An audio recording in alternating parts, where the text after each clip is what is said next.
संध्या जी का प्रश्न है, हिंदी में बिलोने की कोशिश करते हैं। नमस्ते बाबा। पिछले कुछ दिनों मेरे प्रिय पिताजी की मृत्यु हुई। वो मेरे निकट थे। जिस दिन उनकी मृत्यु हुई उस दिन आँख से आंसू नहीं आए, कोई संवेदनाएं नहीं उठी, कोई विचलन नहीं हुआ। आज बहुत दिन हो गए इस बात को। स्थिति वही बनी हुई है। संवेदनाएं नहीं उठती उनके बारे में सोचकर, ना ही कुछ विचलन होता है। ऐसा पहले कभी हुआ नहीं था जब कोई निकटतम शरीर छोड़े। प्रश्न ये है बाबा, क्या यह शौक के कारण हुआ या कुछ और वजह है? हाँ, यह जो कुछ भी घटा संध्या जी के साथ कि उनके पिता की मृत्यु हुई और पिता के साथ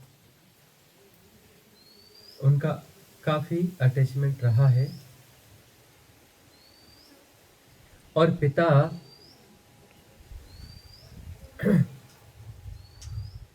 उनको समझते रहे हैं, उन्हें फ्रीडम दी, मित्रवत रहे, इतना अच्छा उनके साथ उनका रेजोनेंस था। और उनकी मृत्यु पर उन्हें जरा भी रोना नहीं आया। कोई ऐसा दुख की संवेदनाएं उठी हों, ऐसा नहीं हुआ। सहज रही, सरल रही। और उनके लिए, उनके सारे परिवार वालों के लिए यह विस्मयजनक था कि वो वैसे ही सहज रही जैसे पहले रहती थी। उनकी सहजता में कोई फर्क नहीं आया। लेकिन मन वहां पर प्रश्न उठाता है कि क्या यह शौक के कारण हुआ? जबकि वो शौक नहीं था, वह सहजता थी। वो सहजता बनी क्यों? ऐसी सहजता को समाज अच्छा नहीं मानता, इन्फ्लुएंस अच्छा नहीं मानता कि पहले सहज थे और नियर एंड डियर की मृत्यु हो गई और फिर भी वैसे के वैसे सहज हो। वह गई वहां पे, सहजता से गई। खबर चली, सहज रही। गई वहां, पहुंची, सहजता से गई। रास्ते में कोई दिक्कत नहीं। पहुंचने के बाद वहां भी सहज रही। लोग दूसरे असहज हैं, रो रहे हैं, कलप रहे हैं, है ना। वो जो रो रहे हैं, कुछ लोग इसलिए रो रहे हैं, क्यों? क्योंकि वहां रिश्तेदारी में आए हैं, गमी में आए हैं, तो रोना बहुत जरूरी है, इसलिए रो रहे हैं। और सबको दिखना चाहिए कि देखो हम दुखी हैं, रो रहे हैं। वो तो एक असहजता जबरदस्ती की।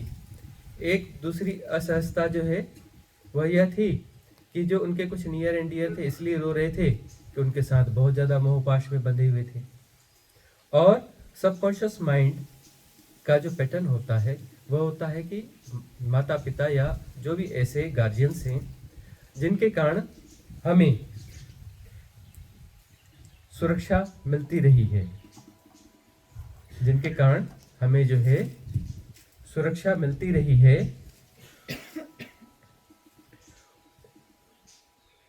उनके कारण, उनके न रहने पर, चाहे वो बूढ़े हो गए, चाहे वो अशक्त हो गए, चाहे वह बूढ़े हो गए हों, चाहे वह अशक्त हो गए हों, तो भी मन, सबकॉन्शियस माइंड का जो ढंग है वह तो यही होता है ना कि वह चले गए जिनके कारण सुरक्षा मिलती रही है। ऐसे कितने भी बड़े लोग हों, कुछ भी हों, उनके बुजुर्ग माता पिता जो कि अब गांव में रह रहे हैं, रिटायर्ड हैं, उनकी तरफ से कोई योगदान नहीं है, कोई सहयोग नहीं है, और वो बहुत बलशाली हैं, काफी स्ट्रांग है, उनको किसी की जरूरत नहीं है, लेकिन उनके माता पिता की मृत्यु होती है तब उन्हें झटका लगता है, शौक लगता है। और उनका सबकॉन्शियस माइंड जो है पिक्टोरियल लैंग्वेज में उन्हें बताता है कि अब तुम असुरक्षित हो गए, अब तुम्हारी सुरक्षा में कमी आ गई। पिक्टोरियल माइंड जो है इस तरीके से ही समझाता है, इस तरीके से समझाता है। उनके साथ ऐसा नहीं हुआ। ऐसा इसलिए नहीं हुआ कि सबकॉन्शियस माइंड का प्रभाव कम हो चुका है। सबकॉन्शियस माइंड की वो धारणाएं टूट चुकी हैं। लेकिन जिस प्रकार से अन्य लोग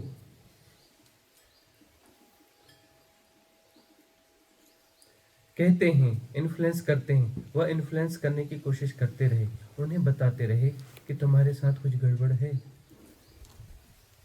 तुम्हारे साथ जो है कुछ गड़बड़ है, यह बताते रहे।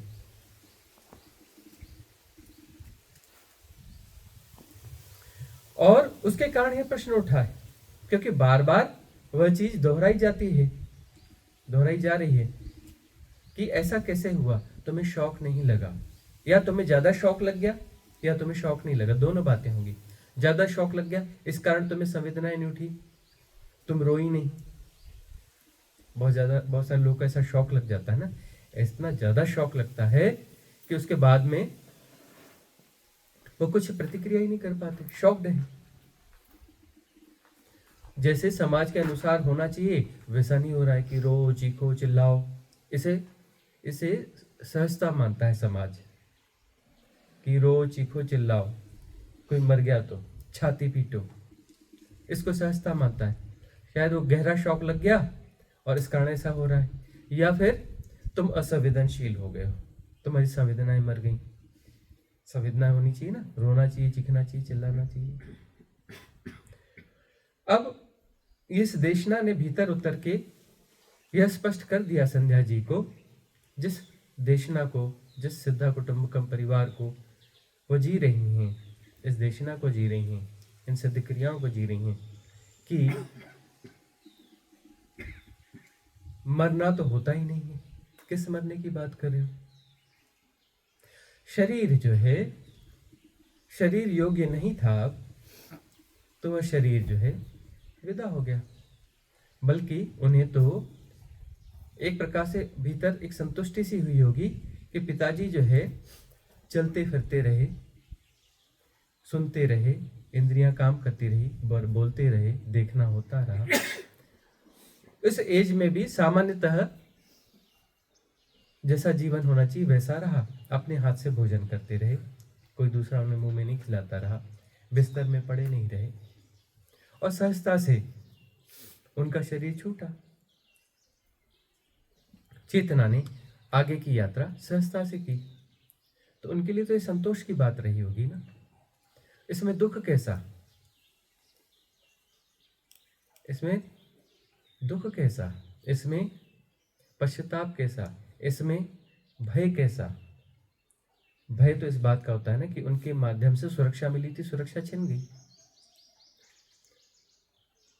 असुरक्षा तो जीवन में होती ही है, जीवन असुरक्षा के साथ ही चलता है। यह जीवन, शरीर का जीवन, शरीर प्रतिक्षण असुरक्षित है, प्रतिक्षण। इसको यदि स्वीकार कर लिया तो भय होगा ही। यदि हम इस शरीर की सुरक्षा के लिए सजग हैं तो ये बड़ी सुंदर बात है। यदि हम इस शरीर की सुरक्षा के लिए चिंतित हैं तो यह भय है। यदि हम इस शरीर की सुरक्षा के लिए सजग हैं तो यह सहजता है, सुंदरता है। यदि हम इस शरीर की सुरक्षा को लेकर बहुत ज्यादा चिंतित हैं, बहुत ज्यादा चिंतित हैं, तो भयग्रस्त होंगे और असहज होंगे। यदि इस शरीर की असुरक्षा के प्रति हम चिंतित हैं तो इनके जो भी कारण हैं सुरक्षा के, उन कारणों के साथ हमारा मोह होगा, मोह होगा ना। जो माता पिता, गार्जियंस, मित्र, जो भी जिनके कारण हमें लगता है कि ये शरीर की सुरक्षा में सहयोगी हैं, उनको यदि कुछ हो जाए तो हम भयग्रस्त हो जाएंगे, हम रोएंगे। भय की संवेदना है ना वहां पर जो रो रहे, बहुत सारे भय की संवेदनाओं से रो रहे हैं कि अब मेरा क्या होगा। सुना नहीं, कभी कोई मृत्यु हो जाती है तो उनके नियर एंड डियर्स में कई लोग कैसे रोते रहते हैं, खासतौर पे पत्नियां या पति। अब मेरा क्या होगा। पत्नियां खासतौर से काफी अभिव्यक्ति देती हैं, तो हमने गांव में बहुत सुना है, हाय अब मेरे लिए साड़ी कौन लेके आएगा।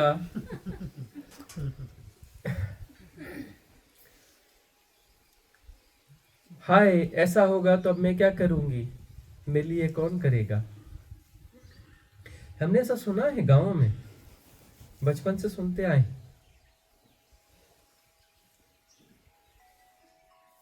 वह जो उनके दिनचर्या में उनके साथ कैसे कैसे इंटरेक्ट होते थे, उन वाक्यों को दोहराते जाते। कुछ सिख फैमिलियों में, हाय अब तुम्हारा जूड़ा और पगड़ी कौन बंधवाएगा। कि वह जूड़ा बांधने के लिए पत्नी को कहते थे जूड़ा बांध दो, हाँ मेरी पग बंधवाओ, लंबी चौड़ी पग बंधवाओ। अब पग कौन बंधवाएगा। रोते समय स्त्रियों को हमने ऐसा सुना है, वो सारी चीजों को याद कर करके रोती हैं। मतलब अब जो है उसका जो रूटीन है, रूटीन बदलेगा। अब बदलाहट से बड़ी घबराहट है, बदलाहट से बड़ी घबराहट है। पति कुछ नहीं बोलता, लेकिन वो तो घर आने से डरता है। घर में करेंगे क्या, घर में खाली खाली रहेगा। वो दोस्तों के यहाँ जाएगा। कई की पत्नियां मर गई तो शराब नहीं पीते थे, लेकिन शराब पीना चालू कर देते। बोले घर तो खाने के लिए दौड़ता है। हमेशा पत्नी की 2-4 डांट खींच तान मिलती थी। कहीं भी बैठे हो 2-4 कटु वचन सुनने मिलते थे, कुछ ना कुछ मिलता था। अब वहां जाएंगे तो वो घर का एकांत खाने के लिए दौड़ेगा। घर खाली लगता ही नहीं था, कुछ ना कुछ बोलती रहती थी। अब बोलने वाला कोई है नहीं। अब घर जाएंगे तो खाली खाली कौन जाए, घर जाने से बचते हैं। बोले पत्नी नहीं है, जल्दी जाके 11 बजे नींद आती है तो 11 बजे ही घर पहुंचेंगे। उसके पहले घर जाके क्या करेंगे, खाना भी कहीं बाहर खा लेंगे, भीड़ भाड़ में कहीं रेस्टोरेंट में, ताकि खा के हो जाए। ऐसे शिकार हो जाते हैं।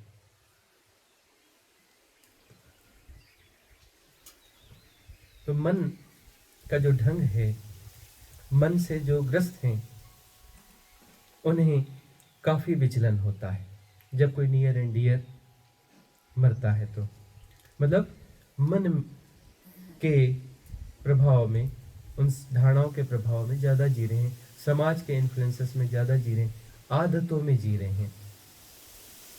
आदत हो जाती है एक दूसरे की, उन आदतों में जी रहे हैं।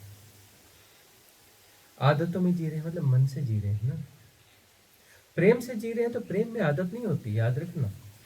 किसी के साथ तुम प्रेम में हो ना, प्रेम से जी रहे हो ना, तो प्रेम कोई आदत नहीं होता। प्रेम नित्य नूतन होता है, पुराने के आधार पर नहीं होता। तो प्रेम में यदि सामने मौजूद है तो वाह वाह, अब मौजूद नहीं है तो भी ठीक है, ख्याल आता ही नहीं, उस तरीके से ख्याल नहीं आता। मिस कर रहे हैं, यह कर रहे हैं, मोह के कारण होता है। और मोह में विस्मृति, प्रेम में विस्मृति नहीं होती। उस व्यक्ति को तुम भूलते नहीं, क्योंकि प्रेम में हो ना। प्रेम भूलता और याद जो करता है मोह करता है, और भूलता जो है वह मोह भूलता है। प्रेम में ना याद किया जाता है, ना भूला जाता है। भूलना होता ही नहीं, ना याद भी नहीं किया जाता। अब याद कैसे करोगे, भूलोगे तो याद करोगे। और जो है मिस भी नहीं करते प्रेम में। उसकी जो सहज स्मृति है वह सुदिन होती है। प्रेम में जिसकी सहज स्मृति होती है वह सुदिन होती है, उसे मिस भी नहीं करते। वो फिजिकली सामने है या नहीं है, यदि मिस कर रहे हो मतलब मोह है, याद रखना। तो संध्या का जो पिता के प्रति मोह है वह प्रेम में बदल गया होगा। मिस करते ही नहीं, भूलते भी नहीं, याद भी नहीं करते। याद क्यों करें, भूले हो तो याद करें। तो पिता को न भूलते हैं, न याद करते हैं, न मिस करते हैं, न कोई भयग्रस्तता होती है। ये सहजता है, सहजता है। भूलना कैसे और याद कैसे करना। और जो याद रहता है उसमें नाम रूप हो, नाम रूप का प्रभाव बड़ा सघन हो ऐसा जरूरी नहीं है, बड़ा अंशतः होगा नाम रूप का प्रभाव। नाम रूप से ही याद किया जाए ऐसा कोई जरूरी नहीं कि नाम रूप से ही याद किया जाए। वह सहजता होगी, वो भीतर के तल पे होगा, वह रिजोनेंस है जिसमें नाम रूप का प्रभाव कम होते जाता है, वह रिजोनेंस है। नाम रूप का प्रभाव ज्यादा है, वह मोह है, याद रखना। तुम किसी के साथ जुड़े हो नाम रूप के गहन प्रभाव के साथ में, मतलब मोह को जी रहे हो। तुम किसी को जी रहे हो, तुम किसी को जी रहे हो, उसमें नाम रूप का प्रभाव नहीं है, नाम रूप का प्रभाव नहीं है, वह प्रेम है।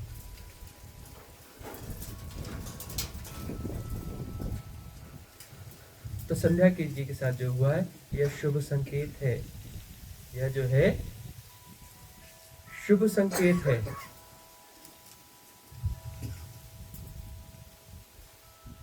अच्छा हुआ है, शुभ हुआ है, सुंदर हुआ है। अस्तित्व के प्रति स्वीकार्यता बड़ी है कि अस्तित्व में जो घट रहा है वह ठीक घट रहा है, यही तो स्वीकार्यता है ना। यदि वहां पर जोर जोर से छाती पीट पीट कर रोना होता, मतलब अस्वीकार्यता होती है ना अस्तित्व के प्रति। अस्तित्व में जो कुछ घट रहा है उसके प्रति अस्वीकार्यता होती, शिकायत हो जाती कि अस्तित्व मेरे साथ गलत कर रहा है, मेरे पिता को छीन लिया, अस्तित्व ने गलत लिया, अस्तित्व जो है मेरे प्रति दुश्मनी निभा रहा है, अस्तित्व गलत है, मेरे साथ गलत किया मतलब वो गलत है, उसकी विजडम ठीक नहीं है, उसकी प्रज्ञा ठीक नहीं है। शिकायत होती ना, शिकायत नहीं उठी। अस्तित्वगत रूप से जैसा होना था वैसा हुआ, स्वीकार्यता। भाई सहज स्वीकार्यता कहाँ से पता चलेगी? कसौटी क्या है? कसौटी तो ऐसे ही बनेगी ना, वहीं तो पता चलेगा ना कि स्वीकार्यता बढ़ भी रही है कि नहीं बढ़ रही है, सहज स्वीकार्यता है भी या नहीं है। कसौटी क्या होगी? यही तो कसौटी होती है ना। अब यहाँ पर जो समाज के हिप्नोटिज्म आएंगे कि तुम्हारे साथ गड़बड़ है, तुम जो है गड़बड़ हो गई, या तुम्हें शौक लग गया है, या तो तुम्हारी संवेदनाएं मर गई हैं, समाज ऐसे बोलेगा। बोलने दो ना, उसका काम है बोलना। समाज के पास विजडम थोड़ी ना होती है, लेस विजडम। समाज के पास बहुत कम विजडम होती है, इस बात का ख्याल रखना। इसलिए समाज के साथ कभी इन्फ्लुएंस नहीं होना, क्योंकि उसके पास तो विजडम ही नहीं है।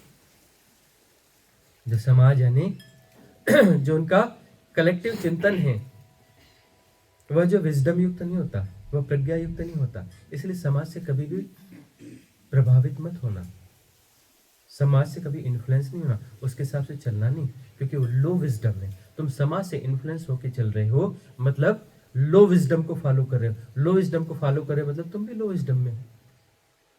समाज से भी इन्फ्लुएंस होके जी रहे हो मतलब एकदम लोअर कैटेगरी की विजडम के साथ एसोसिएटेड हो। याद रखना इस बात को।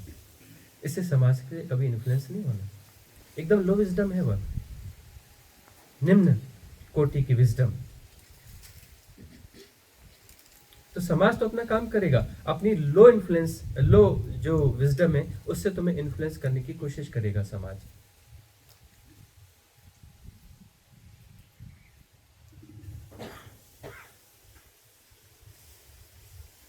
उच्च प्रज्ञा की ओर बढ़ना है।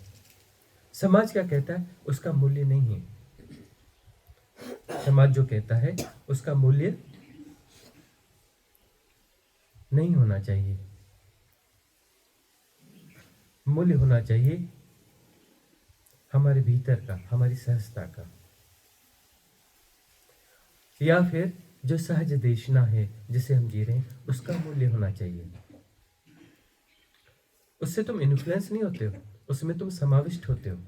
सदगुरु की देशना आप्त वचनों में तुम समाहित होते हो।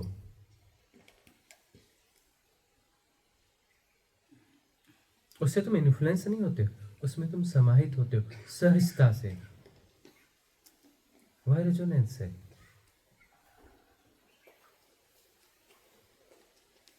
और जो लो विजडम है वह तुम्हें धक्का देती है, तुम्हें डराती है कि ऐसा नहीं करोगे तो ऐसा हो जाएगा, वैसा नहीं करोगे तो वैसा हो जाएगा, समाज में तुम्हारी वैल्यू कम हो जाएगी, तुम्हारी प्रतिष्ठा कम हो जाएगी, समाज तुम्हें सहयोग नहीं देगा। समाज तुम्हें डराता है, डराकर अपने प्रभाव में लेना चाहता है। तुम मुख्य धारा में रहो हमारी, मतलब मुख्य धारा क्या है? लो विजडम, क्षण प्रज्ञा। क्षण प्रज्ञा जो है समाज की मुख्य धारा है। समाज कहता है हमारी इस लो विजडम के साथ, क्षण प्रज्ञा के साथ बने रहो, नहीं तो हम तुम्हें बायकॉट करेंगे, बायकॉट करेंगे। इसलिए अभिनय पूर्वक जीना पड़ता है समाज में, क्योंकि इस शरीर जो है वह मनुष्य का शरीर है। मनुष्य एक सामाजिक प्राणी है, क्योंकि इसकी जो जरूरतें हैं, जीवन का जो ढंग है, उसमें समाज की भूमिका है। इसलिए हमें अभिनय पूर्वक जीना पड़ता है कई जगहों पर। तो जहाँ जरूरत हो अभिनय पूर्वक जी लिया, हाँ हूँ कर लिया। हमें नहीं देखते कई जगह करते रहते हैं, कई जगह पर करते रहते हैं। बाद में पूछ मत लेना वो क्या बोल रहे थे। अरे कहा हमें समझ में आ गया था क्या बोल रहे हैं, तो हम का मजा ले रहे थे। हम मजा लेते का, वो क्या कह रहे थे उसका मजा ही नहीं ले रहे थे, हमें पता ही नहीं उन्होंने क्या कहा। हमें पता चल गया था, हमने चेहरा पढ़ लिया कि ये किस किस्म की बात कहने वाले। तो हम ने कहा कि उधर क्यों उलझे, हम जो है ये बड़ा मजा आता है, कभी करके देखना। बड़ा मजा आता है। हम मजे ले रहे थे भाई, शरीर का यंत्र है, इस मन की एक भाव दशा है, कई ध्वनियां बड़ा आनंद देती हैं, तो हम ध्वनि का मजा ले रहे थे। तो अभिनय करते रहना, सामने वाला भी खुश कि देखो कितने अच्छे से कर रहे हैं, कैसी सहमति जताते हैं, वह भी खुश, हम भी मजे ले रहे थे। का उसका थोड़ी ना। अभिनय, अभिनय पूर्वक जीना होता है। लो विजडम को कन्विंस करने की कोशिश मत करना, समाज को कोई कन्विंस नहीं कर सकता। लो विजडम में क्षण प्रज्ञा, क्षण प्रज्ञा को कैसे कन्विंस करोगे? संभव है क्षण प्रज्ञा को, क्षण प्रज्ञावान लोगों को कन्विंस करने की कोशिश करना मूर्खता है, मूर्खता है। उन्हें खुश कर देना चाहिए। खुश कर दो उन्हें, किसी प्रकार से खुश कर दो उन्हें, ताकि वह क्षण प्रज्ञा तुम्हें बाधा न बने।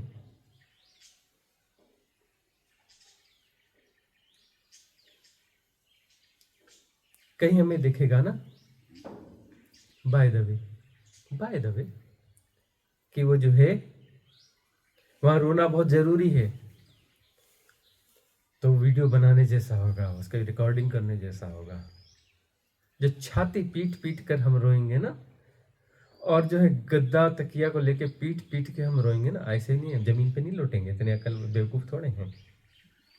हम बोलेंगे हमें रोना है, गद्दे का जुगाड़ बनाओ, तकिया लाओ, हैं मजे से रोएंगे। हो सकता है कोई कैथारसिस जैसा कुछ है, खूब मजे करेंगे, है ना, और महफिल लूट के ले जाएंगे,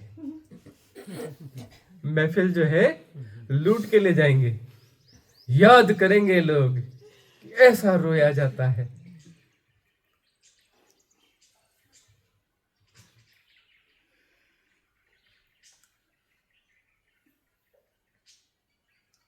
तो कभी हो तो अभिनय भी कर लेना चाहिए, अभिनय के मजे लेते आना चाहिए।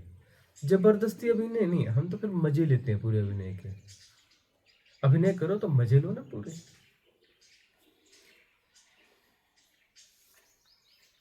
पूरा पूरा जाओ ना उसमें, और नहीं घटा तो नहीं घटा, या नहीं घटा तो नहीं घटा। अभिनय होना ही चाहिए ऐसा नहीं, अपने अपने ढंग होते हैं ना। हमारा ढंग है नौटंकी का, नौटंकीबाज है, तो अभिनय घट जाता है, वो भी घटता है, अभिनय भी घटता है, याद रखना। अगला प्रश्न श्रद्धा का। स्वामी जी, प्रति प्रश्न है इसके रिलेटेड। हाँ, मेरे भाई और पापा की भी ऐसे डेथ हुई थी, जैसा संध्या जी के साथ हुआ वैसा ही सेम हुआ था मुझे भी। लेकिन पापा के बाद साथ हुआ वो समझ में आता है कि तब साधना में थी, लेकिन भाई के साथ हुआ तब नहीं समझ में आया। तब साधना में नहीं थी, बहुत छोटी थी। तो क्या तब भी मैं सामने शव पड़ा है लेकिन नहीं रोक पाई थी। तो वो क्या था तब तो मैं साधना में नहीं थी और छोटी थी, 9th में पढ़ती थी तब। श्रद्धा का कहना है कि उसके भाई की जब डेथ हुई वो 9th में पढ़ती थी और उस समय उसके साथ ऐसा क्यों हुआ कि वह रो नहीं पाई, सहज रही, रो नहीं पाई तो सहज रही, ज्यादा प्रभावित नहीं हुई। ऐसा क्यों हुआ? ऐसा इसलिए हुआ कि पास्ट लाइफ में जो साधनाएं हुई हैं, जो स्थितियां हुई हैं, तटस्थता को जीने की कोशिश करी है, उस कारण से ऐसा हुआ। हम अभी इससे साधना में हैं ऐसा नहीं है, साधना हमारी बहुत पुरानी है, पिछले जन्मों से साधनाएं हैं, तभी तो हम इस देशना को सुन पा रहे हैं। इस देशना को हजम कर पाना इतना आसान तो है नहीं। सिर्फ इस जन्म में ही साधना शुरू हुई होगी और हमें हजम कर पा रहे हो, ऐसा तो हो नहीं सकता। पिछले जन्मों में भी साधना रही है। बहुत लोग हैं जो पिछले जन्मों में भी हमारे साथ रहे हैं साधना में, या फिर किसी और सदगुरुओं के साथ रहे हैं, सम्यक साधना में रहे हैं, तभी तो पात्र हुए हैं ना हमारे पास आने के लिए, तभी तो इस देशना को हजम कर पा रहे हैं ना। ऐसे कैसे कर पाते? इस जन्म में भी तुम बहुत सारी जगहों से घूम फिर के आए होगे, भटक के आए होगे, तभी तो पात्रता बन पाती है ना। ऐसे कैसे आ पाते? पात्रता होगी तभी तो आए हो ना। तो इस जीवन में भी बहुत सारी देशनाओं से गुजर के आए होगे, तभी से डाइजेस्ट कर पाओगे, है ना।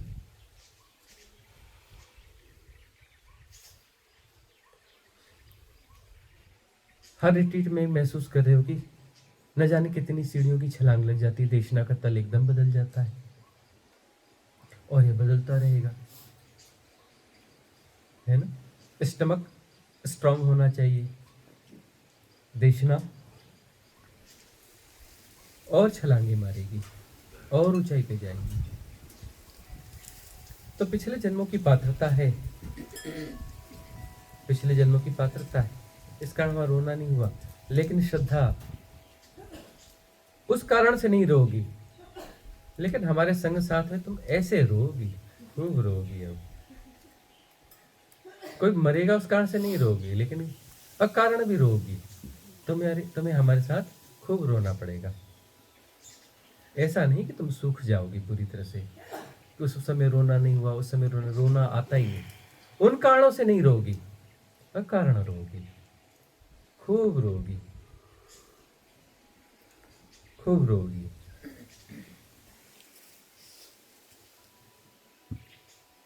अगला प्रश्न गुड़िया का। प्रणाम स्वामी जी।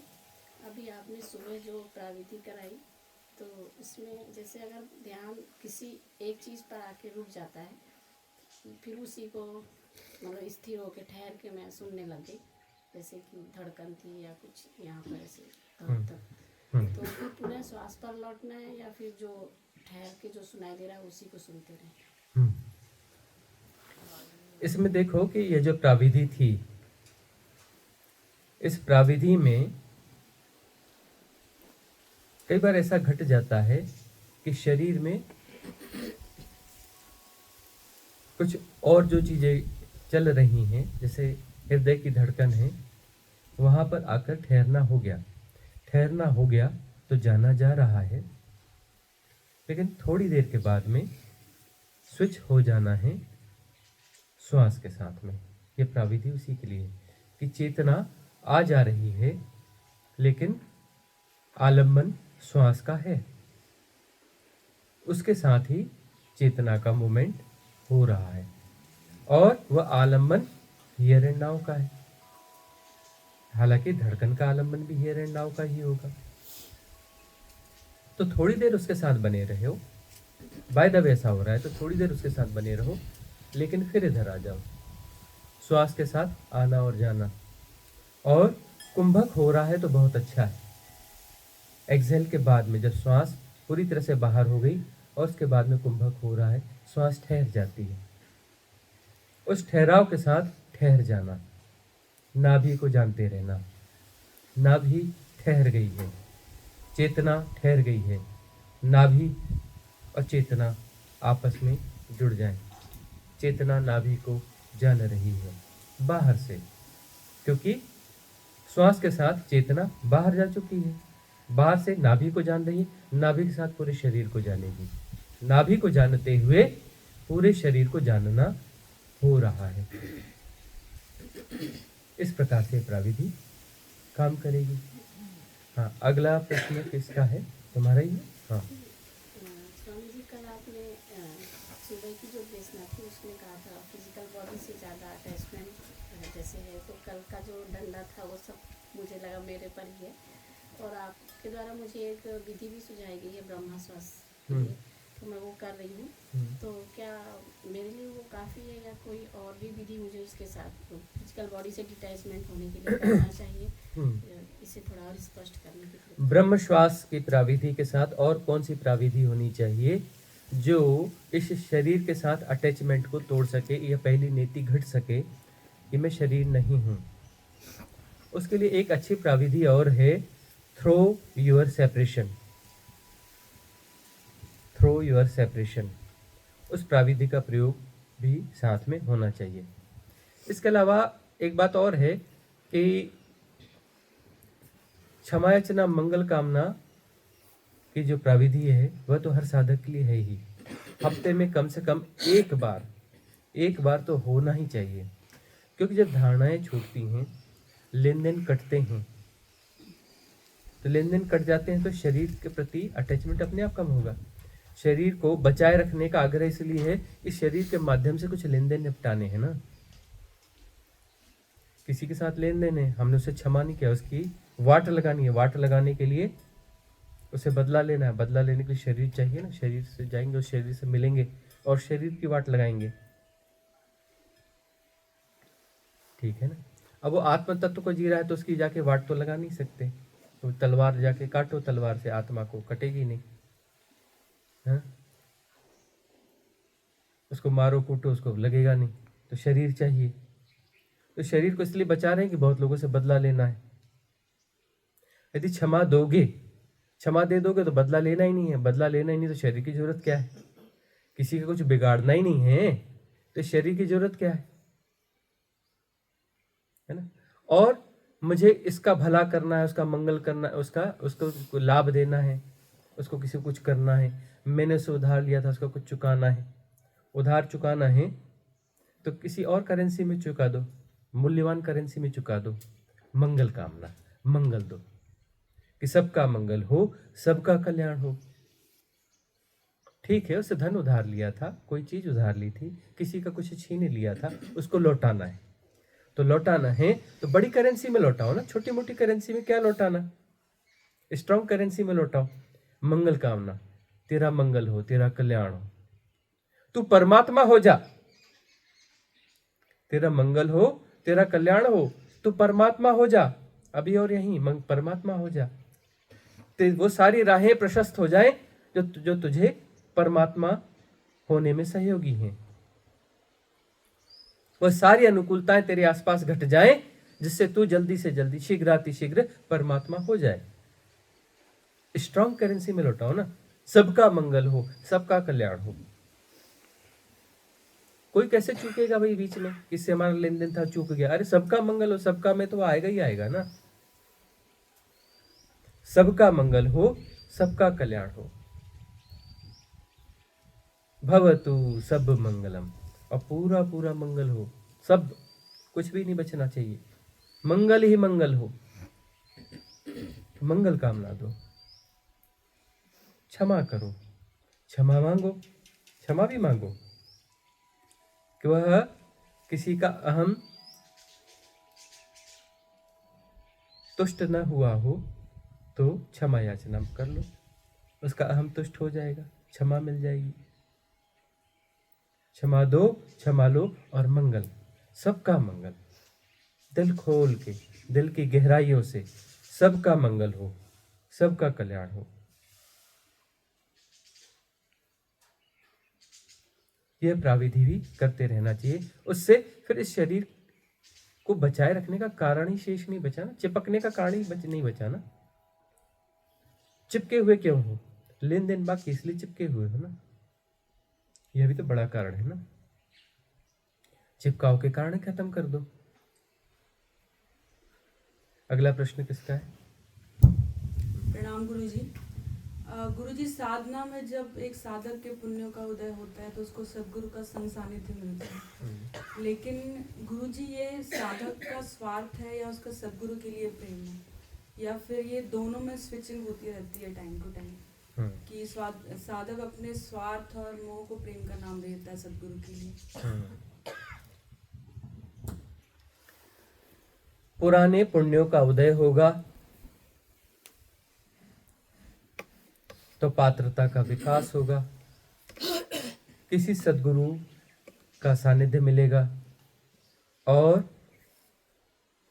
पुण्य स्ट्रांग है तो रेजोनेंस बढ़ता चला जाएगा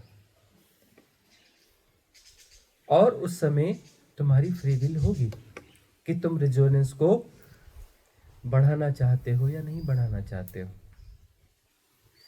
यह तुम्हारी फ्री विल होगी, क्योंकि सद्गुरु के सानिध्य में हो तो वहां पर तुम्हारी क्षमताओं का विकास हो जाता है। स्विचिंग कर पाना, तुम अपनी अदर प्रायोरिटीज के बजाय सद्गुरु की देशना को, सद्गुरु को टॉप प्रायोरिटी बनाओ। साधना यदि टॉप प्रायोरिटी है तो सद्गुरु टॉप प्रायोरिटी है, मुक्ति यदि टॉप प्रायोरिटी है तो सद्गुरु टॉप प्रायोरिटी है, क्योंकि सद्गुरु ही साधना है, सद्गुरु ही देशना है, सद्गुरु ही मुक्ति है। वह मुक्ति का मार्ग जैसा प्रतीत होता है, लेकिन वह मुक्ति का मार्ग नहीं, वह मुक्ति है। यदि रिजोनेंस कंप्लीट हो जाए तो सद्गुरु मुक्ति है। तुम सद्गुरु के मोह में पड़ोगे तो वह भी मंगल का मार्ग होगा, यह याद रखना। मोह में पड़ोगे तो भी, क्योंकि उस मोह में तुम्हारी पात्रता कम भी हो तो देशना को सुनोगे ना, समझ में आए ना आए सुनोगे ना। मोह में हो, उन प्राविधि का प्रयोग करोगे, कुछ ना कुछ करोगे ना, क्योंकि मोह में हो। सानिध्य में रहोगे ना, क्योंकि मोह में हो।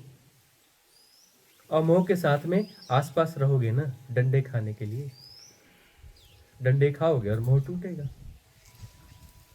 लेकिन सावधान रहना, डंडा पड़ेगा तब मोह टूटता है, दर्द बड़ा होता है, तब हिडन जो है अहंकार जाग उठेगा। मुझे कहा, मुझे डांटा, मेरा अपमान किया, मुझे उपेक्षा की, दूसरों को ज्यादा प्यार दिया, मुझे कम प्यार दिया। होगा ऐसा, मन के खेल आएंगे यदि पात्रता की कमी है और मोह के कारण जुड़े हुए हो तो अहंकार बीच में खेल तो खेलेगा ही। भाई अहंकार वहां है, मन वहां पर है, मोह है मतलब मन तो है, तो खेल तो खेलेगा ही। ऐसे लोग ही जो है गुरु के मोह में हैं लेकिन मोह में ज्यादा हैं, तो वो लोग पॉलिटिक्स करते हैं। फिर मुझे गुरु जी के पास ज्यादा रहने का मौका मिले, गुरु जी की अटेंशन मेरे प्रति ज्यादा होनी चाहिए, वो लोग पॉलिटिक्स करते हैं। और पॉलिटिक्स करते हैं मतलब वहां के लिए कथा है, वो एक फ्रेज है, फ्रेज कहावत है, आए थे हरिभजन को औटन लगे कपास। आए थे हरिभजन को औटन लगे कपास। आए थे गहन साधना के लिए, पॉलिटिक्स में पड़ गए कि गुरु जी का सानिध्य मेरे साथ ज्यादा होना चाहिए, मेरे प्रति उनका प्रेम ज्यादा होना चाहिए, दूसरों के प्रति कम होना चाहिए। अरे प्रेम तो कम ज्यादा होता ही नहीं, प्रेम तो सबके प्रति समान होता है। सदगुरु यदि किसी की उपेक्षा कर रहा है मतलब उसके प्रेम में, तभी तो उपेक्षा कर रहा है ना। उसे उपेक्षा की जरूरत है अभी, उपेक्षा उसके लिए लेसन है, उस उपेक्षा से उसका विकास होगा, इसलिए तो उपेक्षा कर रहा है ना किसी की। उसके प्रेम समान रूप से प्रेम में है ना, उसके प्रेम में है सदगुरु, तभी उपेक्षा कर रहा है। यदि अभी उपेक्षा नहीं करेगा तो उसका अहंकार बढ़ जाएगा। उसको यदि ज्यादा तवज्जो देगा तो उसका अहंकार ऐसा है कि अभी ऐसा छलांग मारेगा। तो नहीं, उसकी थोड़ी उपेक्षा करनी जरूरी, क्योंकि उसका अहंकार छलांग मार लेगा। तो जहां जहां जैसा है वैसा ही होगा, क्योंकि वहां प्रतिसंवेदन है सहज, परम प्रज्ञा का प्रतिसंवेदन है।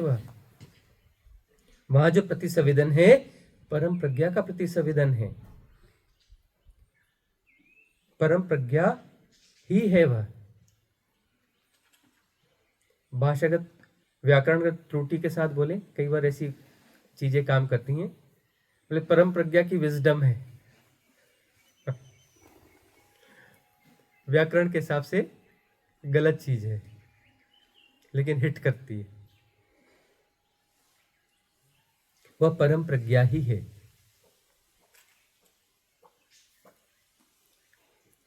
अपरम प्रज्ञा प्रेम पूर्ण है, प्रेम उसके होने का ढंग है। प्रेम में किसका कहाँ जैसा सहज विकास होगा, उसके सहज विकास के लिए क्या उचित है वैसा ही होगा। दूसरों को अनुचित लग सकता है, दूसरों को अनुचित लग सकता है कि हमारे प्रति उतने प्रेम पूर्ण नहीं है, ये फलाने के प्रति ज्यादा प्रेम पूर्ण है।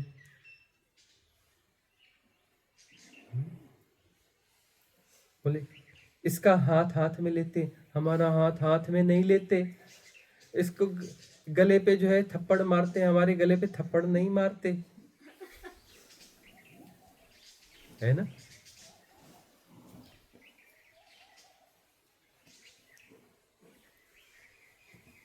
यह मोह के कारण होता है।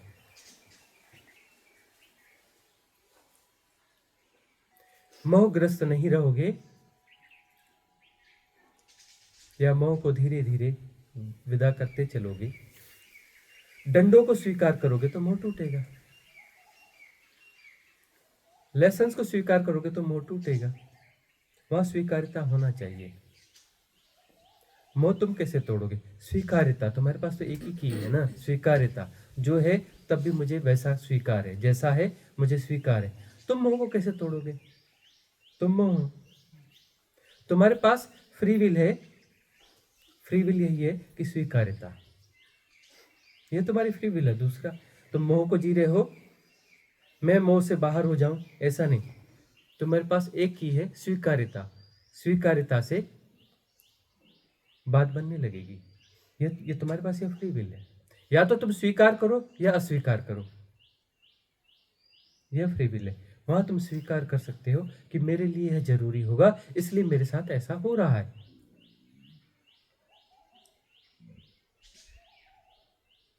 यदि तुमने यह स्वीकार कर लिया तो तुम्हारी बात बनने लगेगी।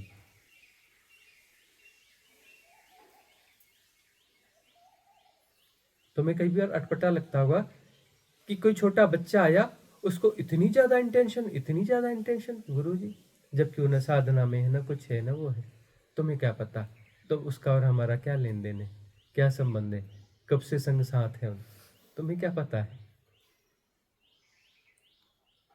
तुम्हें क्या पता है कि हमने उसे बुलाया, कह रहे चल बेवकूफ जल्दी गर्भ में घुस, जन्म ले, इधर इधर ढूंढ लेना, इधर का गर्भ ढूंढ लेना, मिलने में आसानी रहेगी।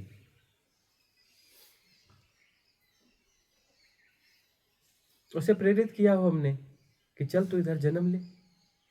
तुम्हें क्या पता?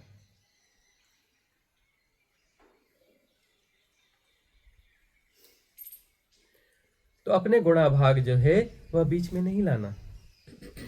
मोह सहयोग भी हो सकता है, लेकिन मोह जो है समस्या भी जरूर खड़ी करेगा। बहुत सारे किंतु परंतु प्रश्न उठाएगा, बहुत सारे गुणाभाग करेगा, कि कुछ गड़बड़ हो रहा है, मेरे साथ गलत हो रहा है, ऐसा हो रहा है, मेरे साथ पार्शियलिटी हो रही है। मन तो मन है, मन के अपने ढंग हैं, है ना।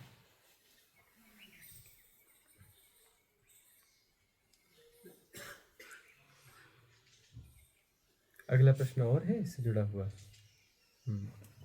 कोई और? हाँ। कोई और प्रश्न हाँ, है हाँ, स्वामी जी? स्वामी जी, जब भी विचार चलते हैं या उसमें कोई क्वेश्चंस आते हैं, तब अंदर से ही आवाज़ आती है कि तूने ये क्या किया, तुझे ऐसे नहीं करना चाहिए था, या फिर तुझे ये करना चाहिए था। तो क्या स्वामी जी ये मन का हिप्नोटिज्म है या अंदर से कुछ गाइडेंस मिल रही है? इसके बारे में कुछ अनफोल्ड कीजिए। मन का मैकेनिज्म ऐसा है कि बाद में वह उसकी समीक्षा करता है, जो भी घटना घट गई उसकी समीक्षा करता है और ये बताता है कि इसका और कोई ढंग हो सकता था, श्रेष्ठ ढंग हो सकता था करने का, उसमें रिजल्ट ज़्यादा अच्छा था, ज़्यादा लाभ होता। तो यह क्या बुरा है या अच्छा है? बुरा या अच्छा नहीं है, उपयोगी है। उपयोगी है, लेकिन इसमें यदि पश्चाताप को जोड़ दिया तो बुरा हो जाता है। पश्चाताप को नहीं जोड़ा तो लेसन होगा, उपयोगी हो जाएगा। पश्चाताप को जोड़ दिया तो वह बीमारी हो जाएगी, समस्या हो जाएगी। पश्चाताप को नहीं जोड़ना, लेसन तो लेना है ना भाई। लाभकारी होना कौन सा बुरा है? अब बिजनेस का मैंने कोई ढंग अपनाया, मुझे जो है लाख रुपए का फायदा हुआ। यदि मैंने थोड़ा सा ऐसा किया होता तो 2 लाख का फायदा हो जाता। इसे मैंने समझ लिया, लेसन ले लिया तो ठीक है, कोई बुरा थोड़ी ना। बिजनेस तो धन के लिए किया जा रहा है, किया जा रहा है, उसमें कौन सी बुराई है। अब 2 लाख रुपए होते तो मेरे पास विजडम है ना कि धन थोड़ा अच्छे से बढ़ेगा, जल्दी बढ़ेगा, तो ऐसा है कि जो है कारोबार समेट लेंगे, लगेगा कि काफ़ी है, तो अब जो है अपनी ऊर्जाओं को बिजनेस से हटा देंगे या कम कर लेंगे, अपनी ऊर्जाओं को साधना में बढ़ा लेंगे। बिजनेस के कारण उस शहर को चुनना पड़ता है जिस शहर में रहने की इच्छा नहीं है। अब जो है फाइनेंशियल फ्रीडम आ गई तो शहर को गोली मारो, हम किसी पहाड़ को चुनेंगे, किसी सुंदर जगह को चुनेंगे। हो सकता है सिद्धा कुटुंबकम की कम्युनिटी बन जाए, उसे चुन लेंगे। जंगल, पहाड़, झरने, नदी का आनंद लेंगे, तो उपयोगी है। ऐसा मत समझ लेना बिजनेस गलत है, धन कमाना गलत है, पाप है, यह है, या फिर जो है बिजनेस स्किल को डेवलप करके ज्यादा बेनिफिट कमा लेना गलत है। भाई स्किल को डेवलप करके ज्यादा धन यदि कमा लिया जाता है सहजता से तो उसमें क्या बुराई है। ज्यादा धन आएगा और साधक के हाथ में आएगा तो मंगल होगा ना, साधना में ही जाएगा ना। हो सकता है अन्य साधकों के सहयोग में भी चला जाए, साधना का माहौल क्रिएट होगा ना। संसाधन है ना, संसाधन का उपयोग है। अच्छा, जल एक संसाधन है, जल चाहिए होता है ना, स्टोरेज बनाना पड़ता है ना। बगैर स्टोरेज के तुम कैसे रहोगे? नहीं, जब जरूरत पड़ेगी ना तो कुआं खोद लेंगे, पानी निकाल लेंगे, ऐसा थोड़ी ना होता है। संसाधन है ना भाई, शरीर के लिए संसाधन की जरूरत पड़ती है ना। जल चाहिए ना, भोजन चाहिए ना, घर चाहिए ना, ये सब चाहिए ना। तो धन जो है उसी का एक लिक्विड फॉर्म है ना, उससे वह चीजें अरेंज हो जाती है। उसके अरेंज होने से अनुकूलता बनेगी। अनुकूलता का प्रयोग करते हमें आता है कि नहीं आता है, पहली बात है। अनुकूलन की क्षमताएं हमने विकसित कर ली कि पारिस्थितिक अनुकूलन हम बना लेंगे, लेकिन पारिस्थितिक अनुकूलन बना करके वहां दारू पीने की पार्टी करेंगे कि वहां पर जो है बैठ के साधना करेंगे। भाई पारिस्थितिक अनुकूलन बना लिया, वैसे बहुत लोग बना लेते हैं धन कमा करके। हाँ, मेरा फार्म हाउस है, ये है, वो है, हर संडे जाते हैं, मजे करते हैं, दारू की बोतल आड़ा खड़ा, है नॉनवेज पार्टी, यह वह। कोई कहता है हमने फार्म हाउस बढ़िया डेवलप किया है, बाकी तो अभी ज़रूरी है, काम धंधा व्यापार, ये लाइबिलिटीज़ हैं, यह है वह है। हफ्ते में 1-2 दिन निकालते हैं, शांत रहते हैं, मौन रहते हैं, साधना में रहते हैं, वहाँ बगीचे के साथ रहते हैं, थोड़ा काम भी कर लेते हैं बगीचे में, बड़ा अच्छा रहता है। धीरे धीरे जैसे अनुकूलता हो जाएगी, इस सब की जरूरत नहीं रहेगी, लाइबिलिटीज रीसेट हो जाएंगी, ऑटोमेटेड मोड आ जाएगा। जिनकी लाइबिलिटीज हैं उनको हम प्रॉपर फंडिंग कर देंगे, व्यवस्था दे देंगे, तुम जानो तुम्हारा काम जाने, तो हम जो है पूरी तरह से स्विच हो जाएंगे उस अनुकूल परिस्थिति में और साधना को ही जिएंगे। अब साधना में हम जो ड्यूरेशन है वो क्रमशः बढ़ा रहे हैं, एक दिन हम पूरा स्विच हो जाएंगे, साधना ही हमारी टॉप प्रायोरिटी हो जाएगी। अभी टॉप प्रायोरिटी हाइपोथेटिकल है, एक्चुअल हम नहीं कर पा रहे हैं, उसको एक्चुअल में कन्वर्ट करने की कोशिश कर रहे हैं। यह विजडम है ना, यह विजडम है ना। तो विचार उठते हैं ऐसे या वैसे, ठीक है ना, उसमें पश्चाताप तो नहीं है, ये देख लेना बाद में, जो समीक्षा में पश्चाताप तो नहीं है, पश्चाताप बस नहीं होना चाहिए। लेसन है तो लेसन तो लेना चाहिए ना, लेसन तो लेना चाहिए। अरे व्यवहारिक सत्य हो या पारमार्थिक सत्य हो, लेसन तो सब जगह लेना ही है ना, लेसन तो लेना ही है ना, उसमें सब टूल है ना, मन उसका टूल है ना, मन के माध्यम से ले सकते हैं ना, बुद्धि है, मन बुद्धि सबका प्रयोग करोगे कि नहीं करोगे? मन बुद्धि चित्त अहंकार सब टूल हो सकते हैं, अच्छे के लिए भी, साधना के लिए भी टूल हो सकते हैं, याद रखना। तुम्हारी टॉप प्रायोरिटी हो तो ये टूल अपने आप उधर काम पे लग जाते हैं। साधना यदि टॉप प्रायोरिटी है ना तो ये सारे टूल उसी दिशा में काम करेंगे। तुम्हारी टॉप प्रायोरिटी कुछ और है तो वो उधर काम करेंगे, टूल है ना, टूल अब जहां भी लगाओगे लगेंगे। सवाल है कि तुम्हारी टॉप प्रायोरिटी क्या है, जो तुम्हारी प्रायोरिटी है उस प्रायोरिटी के हिसाब से टूल उस पे उस दिशा में काम करेंगे ना, तो टूल है ना। मन बुद्धि चित्त अहंकार गलत ही है, ऐसा कैसे गलत है? ये टूल है, तुम कहां उपयोग कर रहे हो सवाल वो है, वो तुम्हें उसकी सहूलियत प्रदान करेंगे। तुम गलत को चुन रहे हो तो गलत की सहूलियत प्रदान करेंगे, सही को चुन रहे हो तो सही की सहूलियत प्रदान करेंगे, वो तो टूल है ना। मन बुद्धि चित्त अहंकार गलत नहीं है, टूल है। तुम्हारी टॉप प्रायोरिटी होनी चाहिए, यही तुम्हारी फ्री विल है कि तुम क्या जीना चाहते हो, तुम किसे जीना चाहते हो। तो जो जीना चाहते हो, अस्तित्व ने तुम्हें जो भी टूल दिए हैं वहां वो प्रयोग में आएंगे। ये सब अस्तित्व के दिए हुए टूल हैं। मन बुद्धि चित्त अहंकार, याद रखना, अस्तित्व की गिफ्ट है तुम्हारे लिए, टूल्स है। तुम अपनी टॉप प्रायोरिटी रिसेट करो, ये अपने आप रिसेट हो जाएंगे। तुम अहंकार से लड़ते हो, अहंकार को सुधारना है, अहंकार ऐसा हो गया है, अहंकार वैसा हो गया, अरे तुम अपनी टॉप प्रायोरिटी ठीक करो, ये सब जो है टूल वहां काम पे लग जाएंगे, अपने आप रिसेट हो जाएंगे। तुम्हें इन्हें रिसेट नहीं करना है, तुम ही अहंकार को रिसेट करो। बाएं हाथ से दाएं हाथ लड़ा रहे हो और दोनों हाथ थक रहे हैं, और तुम पता चला हाथों का क्या हुआ, तुम थक गए, तुम गड़बड़ हो गए, क्योंकि हाथों में तुम ही इन्वॉल्व हो रहे थे, तुम्हारी एनर्जी जा रही थी। अहंकार से तुम अहंकार को रिसेट करोगे। तुम अपनी सब टॉप प्रायोरिटी रिसेट करो, अंदर से ईमानदार बनो, अपनी प्रायोरिटी जो है मुक्ति और साधना को क्रिएट करो। सारे टूल उस दिशा में सहयोगी हो जाएंगे, उपयोगी हो जाएंगे, सुंदर हो जाएंगे, वो भी सुंदर हो जाएंगे। सुंदर के साथ सब सुंदर हो जाता है, याद रखना। सुंदर की संगति संक्रामक होती है, सब सुंदर हो जाएगा सुंदर के साथ। एक सुंदर स्त्री जो है साधारण कपड़े में भी सुंदर दिखती है, लेकिन एक सुंदर स्त्री सुंदर कपड़ा पहन ले तो बहुत सुंदर हो जाता है। सुंदर स्त्री साधारण कपड़ा पहने तो फैशन हो जाता है, मालूम? साधारण कपड़ा अटपटा सा दिखता है, लेकिन स्त्री इतनी सुंदर है कि वह सुंदर लगने लगता है, अट्रैक्टिव लगने लगता है। फिर उसको जो है, कुछ स्त्रियां ऐसी हैं जो कुरूप हैं, वो भी पहनने लगती हैं और भद्दी लगने लगती हैं। यह सोशल हिप्नोटिज्म है, यह जो है कमर्शियल हिप्नोटिज्म है। ऐसा हो रहा है फैशन में, हम देखते हैं सुंदर स्त्रियों को कैटवॉक कराते हैं उल्टे सीधे कपड़े पहनाकर। वो सुंदर है, वो कपड़ा भी सुंदर दिखने लगता है। अब वो असुंदर कपड़े जो है वो जो है कुरूप स्त्रियां पहन लेती हैं और भद्दी दिखने लगती हैं, और उसके बाद उसको पहन के पार्टी में जा रही होती हैं। और शो कर रही थी, देखो मैंने क्या पहना है, तू और बद्दी लग रही है। लेकिन वो विजडम होती नहीं उनके पास में कि हम कर क्या रहे हैं, हमारे लिए कौन सा वस्त्र अनुकूल है ना।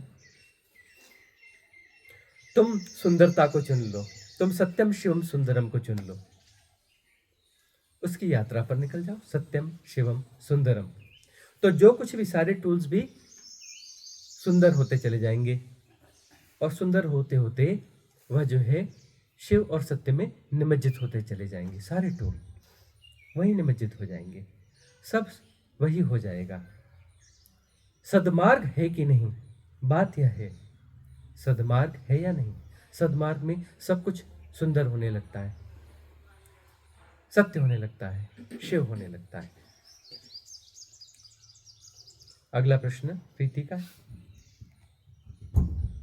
प्रणाम गुरुजी।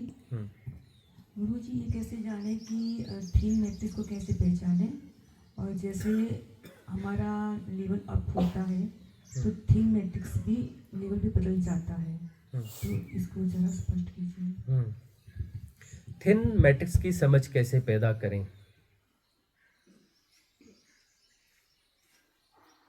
थिन मैट्रिक्स तो और थिन होते चला जाएगा। अभी स्थूल मैट्रिक्स को जी रहे हो,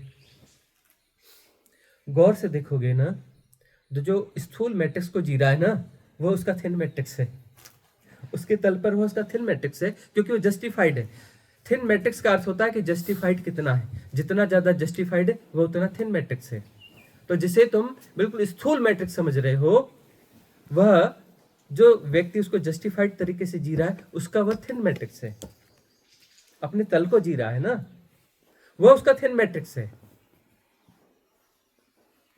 साधना में तुम ऊपर उठते हो, तुम्हारी प्रज्ञा का विकास होता है, तुम्हारा थिन मैट्रिक्स भी बदल जाता है, बदलते जाता है। स्थूल मैट्रिक्स तुम्हें साफ समझ में आता है, ये तो मैट्रिक्स है, अरे ये तो मैट्रिक्स है, लेकिन ये तो सही है भाई, ये कैसे मैट्रिक्स होगा। अब पकड़ लेना कि थिन मैट्रिक्स तुम्हारा बदल गया है। तुम किन चीजों को जस्टिफाइड करते हो, उसके साथ सहजता से रहना। सहज अवलोकन, अवलोकन सहज ही होता है, असहज अवलोकन हो नहीं सकता।